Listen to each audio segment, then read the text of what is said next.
Oke, jumpa lagi di Lawyer Talk. Kita akan berbincang tentang masalah pinjaman online atau pinjol. Nah, yang sering menjadi perbincangan di masyarakat perkotaan sekarang ini, di mana pinjol ini menjadi diasosiasikan oleh nasabahnya sebagai rentenir online. Bahkan para nasabah ini yang mengalami masalah, mereka berhimpun dalam grup-grup media sosial sebagai korban pinjol. Tapi kita akan bahas di sini dari aspek hukumnya, sebenarnya pinjol ini seperti apa, Pak Nel? Pinjol atau pinjaman online ini adalah suatu jasa keuangan yang memberikan pinjaman secara online melalui suatu aplikasi dengan persyaratan yang mudah, cepat, dengan tenor yang cepat, yang diatur oleh otoritas jasa keuangan. Berarti karena ini diatur oleh OJK, berarti ada pinjol yang legal, yang resmi. Oh, banyak. Ada yang nggak resmi? Yang resmi saja mungkin terhitung sekitar lebih dari 64 perusahaan. Itu yang tercatat dalam OJK, lebih dari 64. Yang tidak resmi itu banyak sekali.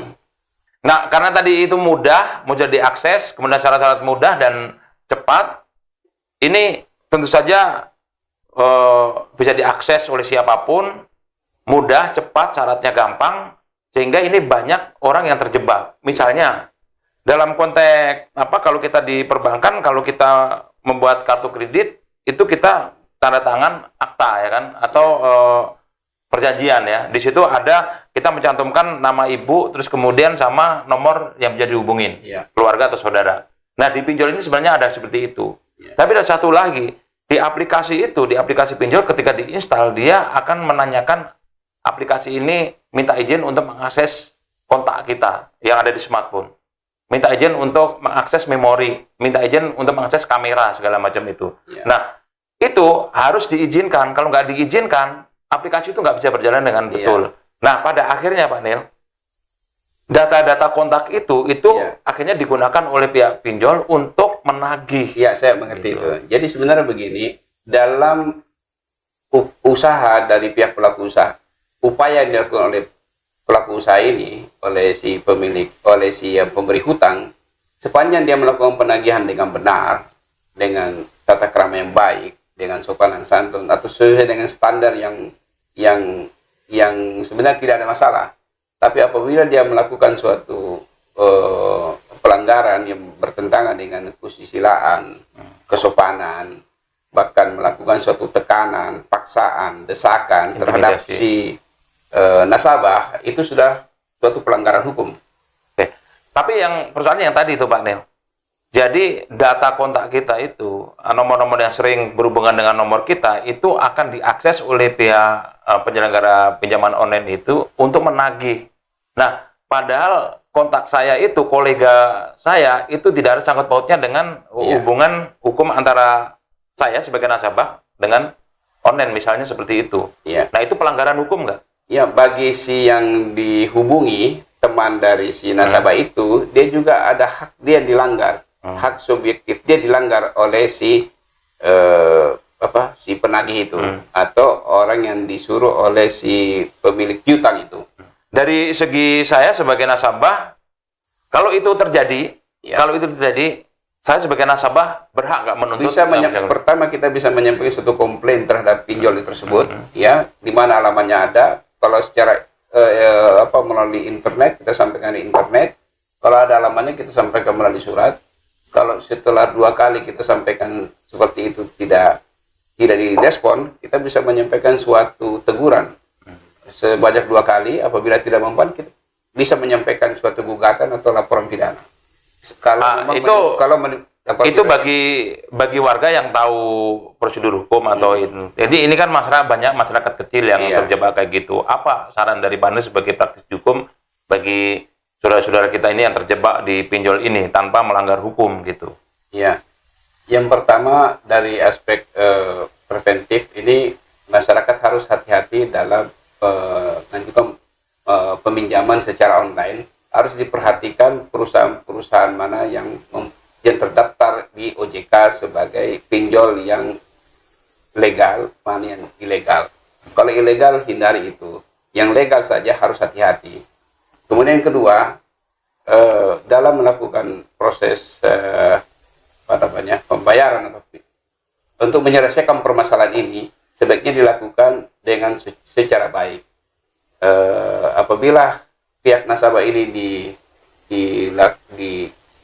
diintimidasi dan sebagainya, itu bisa menyampaikan komplain, bahkan bisa menyampaikan suatu gugatan secara perdata, bahkan laporan pidana apabila ada suatu pelanggaran hukum pidana. Bisa dilakukan bareng-bareng nggak dengan itu?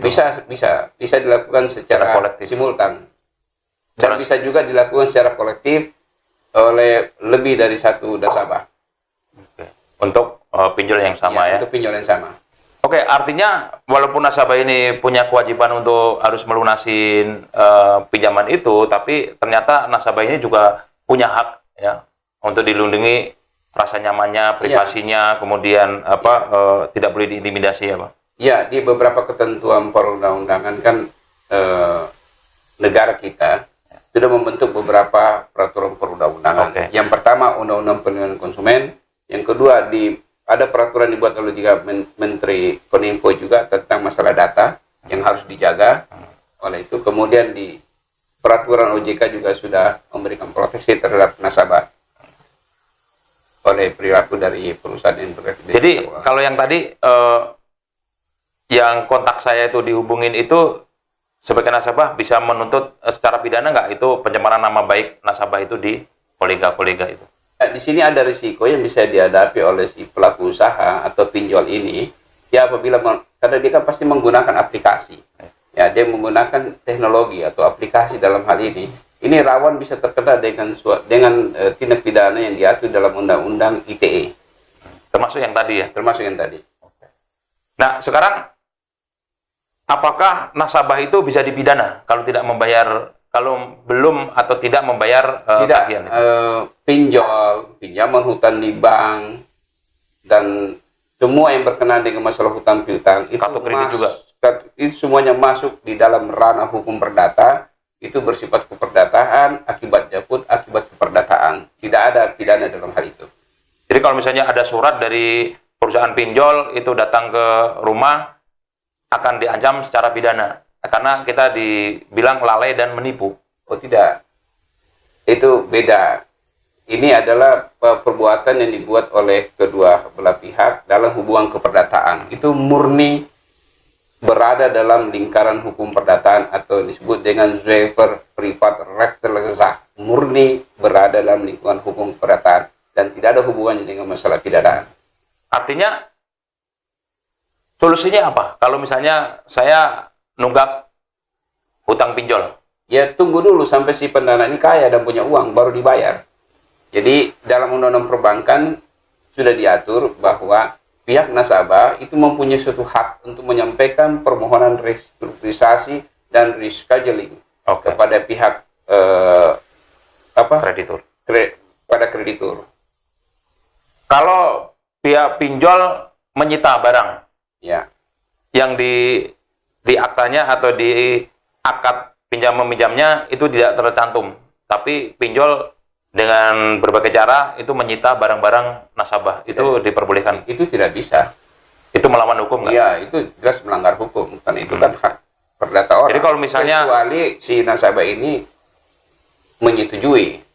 Kalau misalnya ada aset handphone atau motor segala macam langsung diambil oleh pihak pinjol itu bisa kita kategorikan sebagai pidana nggak? Bisa, itu bisa terkena tindak pidana pencurian, bisa kena perampasan, bisa terkena dengan tindak pidana pemerasan. Pihak nasabah bisa menyampaikan suatu permohonan untuk membayar pokoknya saja, dihentikan itu bunganya, kemudian pokoknya bisa diajukan permohonan cicilan.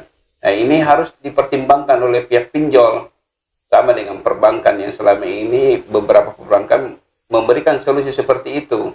Nah, pinjol juga harus memahami karena sudah masuk dalam kategori jasa keuangan.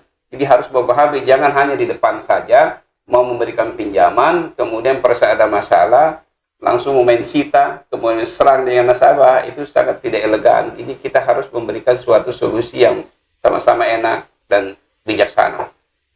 Tapi ada Pak Nil, satu klausul di perjanjian pinjam-meminjam itu bahwa pihak kreditor atau yang memberikan pinjaman itu, dia berhak bekerja sama dengan pihak lain untuk mendatangi, untuk menyelesaikan, untuk menagih dan mengambil barang-barang atau menagih bla bla segala macam yang itu menjadi dasar pihak yang memberikan pinjaman ini untuk mengambil barang-barang atau memaksa pihak pengutang itu.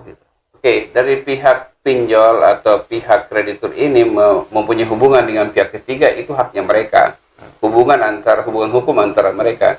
Tetapi berkenaan dengan barang tadi, apabila tidak disetujui, ya tidak diizinkan oleh pemilik barang sekalipun dia orang berhutang, itu tidak bisa diambil begitu saja apabila barang itu tidak sedang dijaminkan dalam hubungan hutang piutang itu tersebut. Kecuali dia ada kesepakatan. Karena begini Pak, ini bagus sekali untuk edukasi kepada masyarakat bahwa masyarakat bawah ini kadang-kadang begitu ada debt collector atau penagih utang datang ke rumahnya dan mereka minta, kalau kamu nggak bisa bayar, maka motornya saya ambil. Itu karena dia merasa bersalah belum bayar, akhirnya disetujuin. Itu kan sebenarnya itu tidak pidana, masuk tindak pidana pemerasan itu. Tidak pidana walaupun dia menyetujui secara terpaksa ya. Sesuatu yang dibuat secara terpaksa dalam keadaan tertekan, terdesak, itu gugur demi hukum, apapun surat yang dibuatnya itu batal demi hukum.